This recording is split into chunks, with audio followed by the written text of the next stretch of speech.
Bueno, vimos entonces la conservación de la energía para una partícula en una dirección. Vamos a ver ahora qué ocurre cuando tenemos ya no en una dimensión, sino en, por ejemplo, tres dimensiones y para muchas partículas. Entonces, nosotros lo que habíamos dicho es que la fuerza, cuando hablábamos de una dimensión, venía de una función que es el potencial o la función de energía potencial, que al derivarla y con un menos uno describía una fuerza. Por supuesto, uno podría armarse fuerzas que modelen, o sea, que modelen alguna fuerza de la realidad, que no dependan de alguna energía potencial, como, o sea, que no dependan de algo este, así.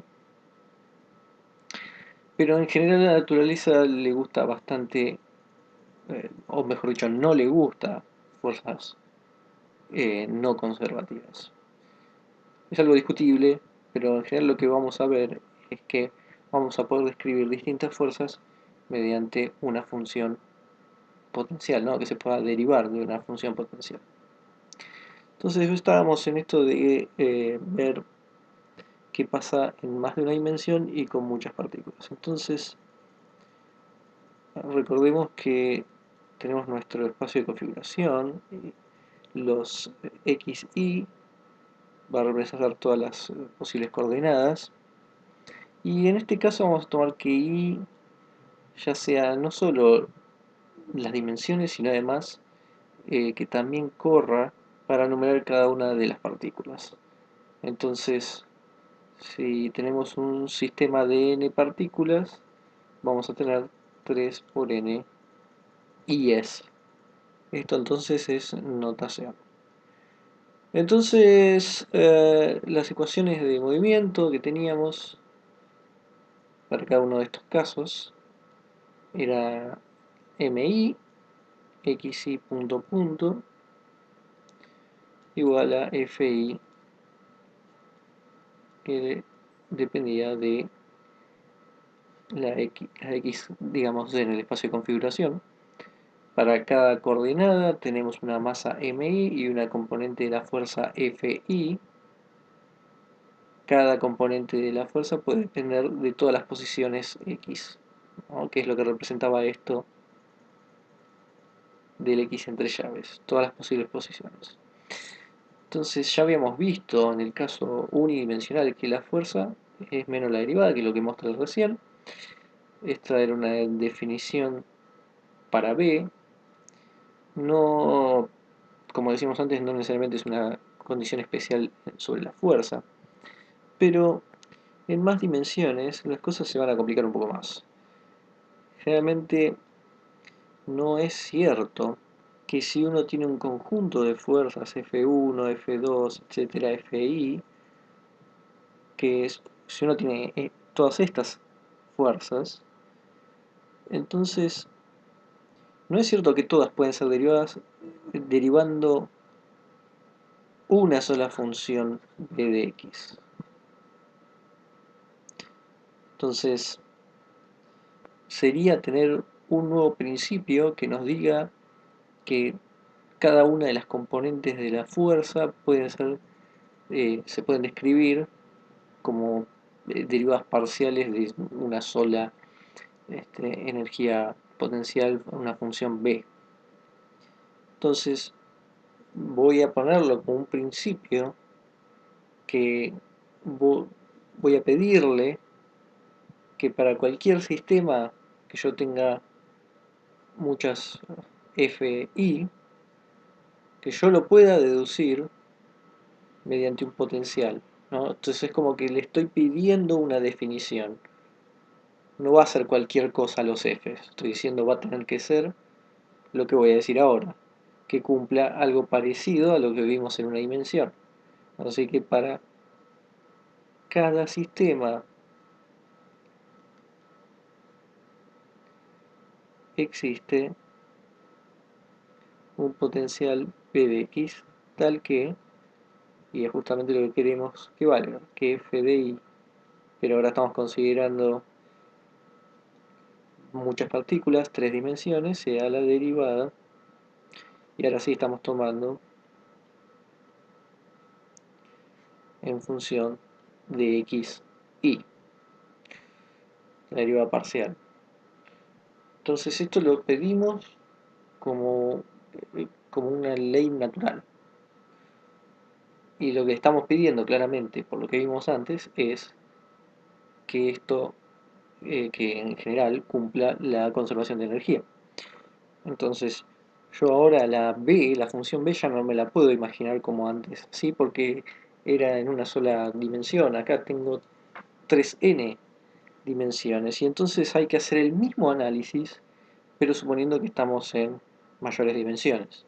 Entonces podemos hacer el mismo análisis de que este menos nos dice que la fuerza apunta hacia el valle, hacia el punto más bajo de, por lo menos localmente, de la función b, pero ahora tenemos que considerar, como estamos en 3n dimensiones, que es simplemente en la dirección x, y que sucede eso.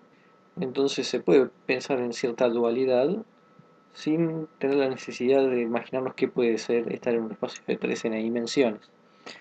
Y lo próximo que vamos a hacer es deducir la conservación de energía de la misma forma que lo habíamos hecho con una dimensión. Por ahí el camino no es el mismo, pero vamos a intentar hacerlo. Entonces vamos a transformar esto sabiendo que fi lo transformamos en mi x punto y. Esto va a ser igual menos de bx de xy. El próximo paso es multiplicar cada ecuación, no, porque acá tenemos siempre el subíndice y. Vamos a multiplicar cada ecuación por una velocidad correspondiente a cada i, que va a ser x punto y después sumar en i. O sea, tenía mi, voy a multiplicar por x punto y, dejo el x punto y sumo sobre todos los i. O sea, yo acá tenía solo, por ejemplo, la masa 1 con la aceleración 1, después la función potencial derivada en la dirección 1. Acá lo que estoy haciendo es no solo la 1, sino la 1, después sumo la 2, después sumo m3, x.3, x.3, m4 y así hasta n, hasta lo máximo que sea. Y del otro lado hago lo mismo, sumo sobre todos los i, multiplico por x.y y luego acá tenemos el dbx de xy. Bueno, ahora vamos a definir la energía cinética como la suma de todas las energías cinéticas, digamos, de todas las masas en cada coordenada, o sea, un medio mi x punto y al cuadrado. Es importante ver que esto que tenemos acá, la sumatoria de todos los i, de mi, x punto y, x punto y, es exactamente la derivada de t en función del tiempo. Por lo mismo que hemos visto en una dimensión. Cuando derive acá, va a bajar un 2, que se va a cancelar con este 1 medio, y también va a quedar por regla de la cadena x punto y, que es lo que tenemos acá. O sea que es exactamente la derivada del tiempo de t. Y después, esta parte es igual, si esto lo tomamos como dxy dt, y supongamos que podemos cambiar los diferenciales, algo que hemos hecho, pero en el fondo es hacer la cadena. Este dxy se va a ir con un dxy que va a haber acá, y el dt que va a haber abajo lo ponemos hacia acá. En definitiva, esto va a ser menos db dt. Si hubiera el caso, aunque nos quedara alguna constante, se puede normalizar de modo que nos dé 1 y no habría ningún problema. Esto se puede expresar de esta forma, dp dt. Entonces, si tenemos que esto es dp dt y esto que está acá es dt, vale la redundancia, esto es energía cinética y esto es el tiempo, de esto y de esto nos queda que la derivada de t en función del tiempo más la derivada de b en función del tiempo es igual a 0 y tenemos por supuesto conservación de la energía.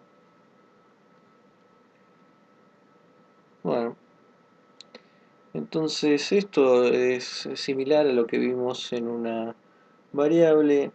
Tenemos una función y que es esta b de x que está en muchas dimensiones y bueno, dada una energía potencial vamos a tener una cierta energía cinética y cuando haya más energía cinética va a haber menos potencial, cuando haya más potencial va a haber menos cinética. Eso es absolutamente similar. Entonces lo que está en el fondo de todo esto es, bueno, es esto que está acá, ¿no? Porque yo di un principio y uno podría preguntarse por qué es que las fuerzas naturalezas tienen que siempre ser gradientes o derivadas de una función, en este caso b, ¿no? Porque eso fue el principio que pusimos. Entonces eso es lo que vamos a tener que ver. ¿Cómo puede ser que se llegue de alguna forma a esto? Si es que se pueden. Y esos principios que lleven a esto, de dónde salen y ir yendo tan atrás como se pueda en la medida que podamos.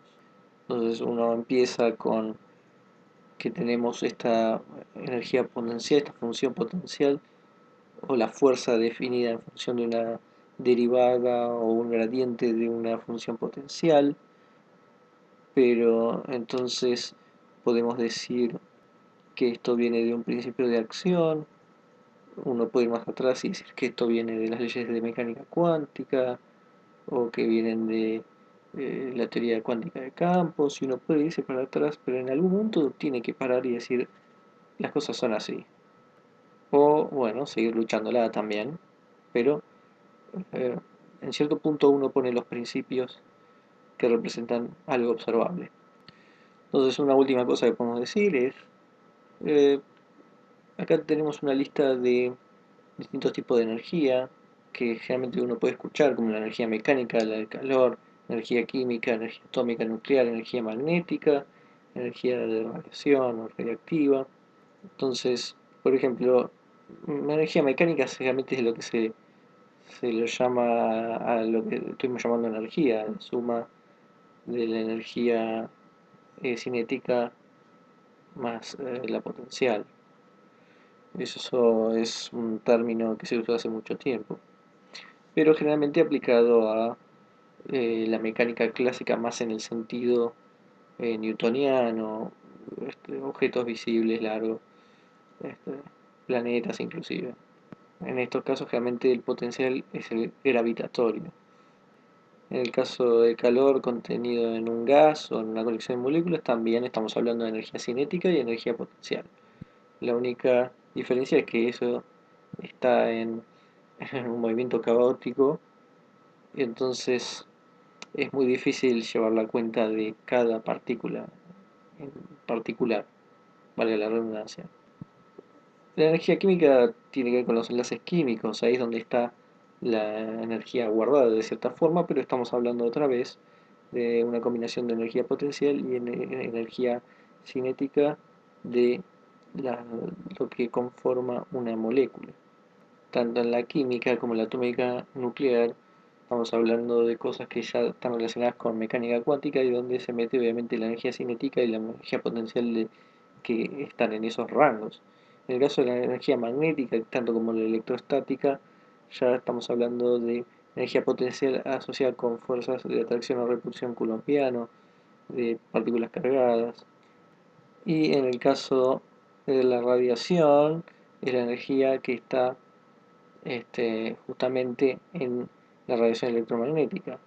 Eso puede tener la forma del calor del sol o la energía en ondas de radio o en un láser, etcétera. Entonces son todas distintas formas de, en la mayoría de los casos, manifestaciones de energía potencial y cinética. No en todos los casos, pero en la mayoría.